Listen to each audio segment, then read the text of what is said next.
વાત કરીએ મહેસાણાની કે જ્યાં બાળમજૂરી કરતા 9 બાળક મુક્ત કરાવવામાં આવ્યા। મહેસાણાની દેદિયાસણ જીઆઈડીસીમાં શ્રમ વિભાગ દ્વારા આ કાર્યવાહી કરવામાં આવી છે। જીઆઈડીસીની 3 કંપનીમાંથી બાળમજૂરો મળી આવ્યા। 3 કંપનીમાં કામ કરતા 9 બાળ શ્રમિકોને મુક્ત કરાવાયા હતા। ત્યારે માન ફાર્માસ્યુટિકલ કંપનીમાંથી બાળ શ્રમિકોને મુક્ત કરાવ્યા હતા। 17 વર્ષની 5 કિશોરી અને 1 કિશોરને મુક્ત કરાવાયા। ત્રિદેવ ટ્રેડર્સમાંથી પણ 2 કિશોર મળી આવ્યા। સનરાઈઝ એગ્રોમાં બોઇલરનું જોખમી કામ કરતો કિશોર પણ મળી આવ્યો હતો।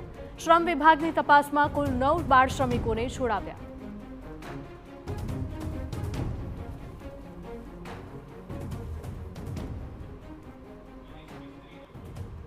આજ મુદ્દે અમારા સંવાદદાતા મનીષ જોડાયા છે વધુ અપડેટ સાથે। મનીષ, મહેસાણાની આ ઘટના સામે આવી છે। બાળ મજૂરી કરાવતા જે એકમો હતા ત્યાં દરોડા પડ્યા હતા।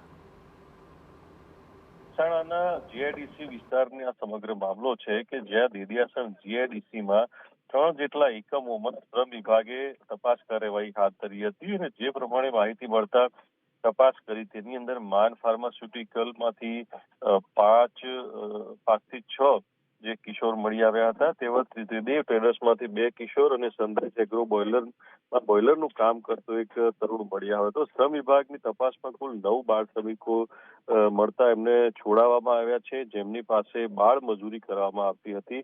ઉલ્લેખનીય છે કે બાળકોને આ પ્રકારે ફેક્ટરીમાં કામ કરાવવું અને જોખમી રીતે કામ કરાવવું એ ગેરકાયદેસર છે અને તેની સામે તંત્ર દ્વારા કાર્યવાહી હાથ ધરવામાં આવી છે।